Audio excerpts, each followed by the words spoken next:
मेरे साथ मौजूद है बात करने के लिए डॉक्टर स्वापना, जो एक गायनेकोलॉजिस्ट है और फोर्टिस हॉस्पिटल में एक जोड़ी है। इनसे जानने की कोशिश करेंगे रोबोटिक सर्जरी के हवाले से। मैम, सबसे पहले हमें जानकारी दीजिए रोबोटिक सर्जरी क्या है, कैसे हम जो हमारी नई जनरेशन है उनको कैसे हम बताएंगे कि कैसे हम रोबोटिक सर्जरी करते हैं और कितनी फ़ायदेमंद ये है। देखो, रोबोटिक सर्जरी का फ़ायदा किस सिचुएशन में है? जिस सिचुएशन में यंग गर्ल को बताया गया है कि तुम्हारी ओपन सर्जरी होके आपका यूट्रस या ओवरी रिमूव की जाएगी, या ऐसे सिचुएशन में जहाँ पर लड़की के पास कोई ऑप्शन नहीं है। पेरेंट्स पहले तो प्रॉब्लम्स लेकर सामने नहीं आते क्योंकि यंग लड़की का बताया गया है कि उसके कभी बच्चे नहीं हो पाएंगे, अंडेदानी ख़राब है, ओवरी में सिस्ट है, यूट्रस में फाइब्रॉइड है और वो निकालना पड़ेगा। ये लड़की कभी माँ भी नहीं बन सकती, उस चक्कर में उसकी शादी भी नहीं होती। ऐसे सिचुएशन में हमारा रोल आता है जब रोबोटिक टेक्निक से 4 छोटे छेदों में हम ये ऑपरेशन से सारे के सारे बीमारी हटा देते हैं, बिना ओवरी बिना यूट्रस रिमूव किए। तो सिस्ट रिमूव होता है ओवरी से, फाइब्रॉइड रिमूव होते हैं यूट्रस से, यूट्रस बिल्कुल नॉर्मल बन जाता है, ओवरी बिल्कुल नॉर्मल होती है। The best part is patient का कोई कट नहीं आता, ना उसके टाँके आते हैं, ना पेशेंट को बाद में किसी एंटीबायोटिक या पेन किलर की ज़रूरत पड़ती है। तो मतलब इसमें जो है कोई भी मुश्किलात फिर पैदा नहीं हो सकती है जब भी रोबोटिक सर्जरी करेंगे, जैसे PCOD हो या कुछ हो।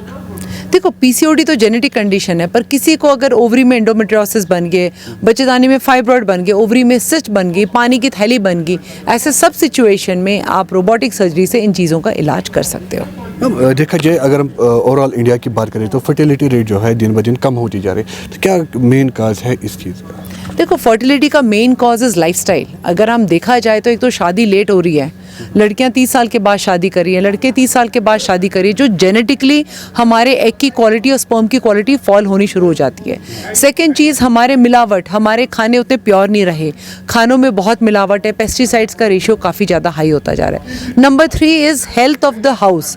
किचन अगर हमारा स्ट्रांग नहीं है, अगर किचन में हमारे जंक फूड है, हमारे खाने में मीठा ज़्यादा है, हमारे खाने में फ्राइड फूड ज़्यादा है। Number 4 is exercise. क्या हम डेली 1 घंटा एक्सरसाइज कर रहे हैं? पहले ज़माने में क्या होता था, लड़कियां चलो एक्सरसाइज नहीं करती थी, घर के काम करती थी।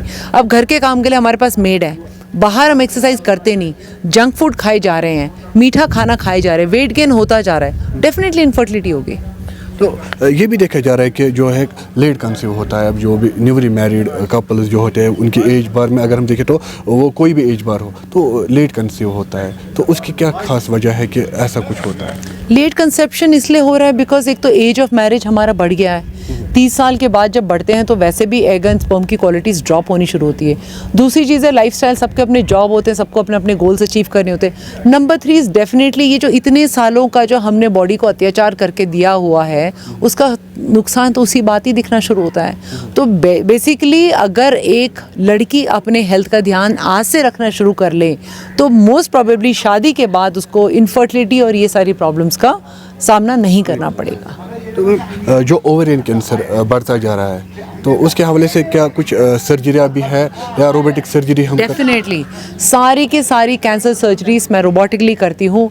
4 छेदों में सारी की सारी कैंसर सर्जरी होती है और कैंसर सर्जरी के बाद भी 24 घंटे बाद पेशेंट चल के घर जाता है और बिना एंटीबायोटिक बिना पेन किलर के। यस, सारी की सारी सर्जरीज रोबोटिकली पॉसिबल हैं। क्या खासा ख्याल हमें रखना चाहिए पहले से ही कि ताकि जो हेल्थ है वो बिल्कुल अच्छा रहे, सेहतमंद रहे शादी के लिए भी और बच्चा पैदा करने के लिए?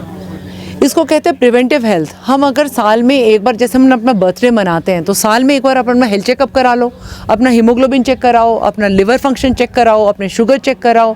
अगर साल में एक बार अपना अल्ट्रासाउंड कराओगे, कोई भी प्रॉब्लम शुरू हो रही है, किसी प्रॉब्लम का शुरू होके उसका सामने आने में 2-3 साल लगते हैं। जब प्रॉब्लम शुरुआत है, अगर तभी आप अपना ट्रीटमेंट करा लो तो शायद आपको आगे इनफर्टिलिटी की प्रॉब्लम या सर्जरी की प्रॉब्लम ना हो। शुक्रिया बात करने के लिए। Thank you.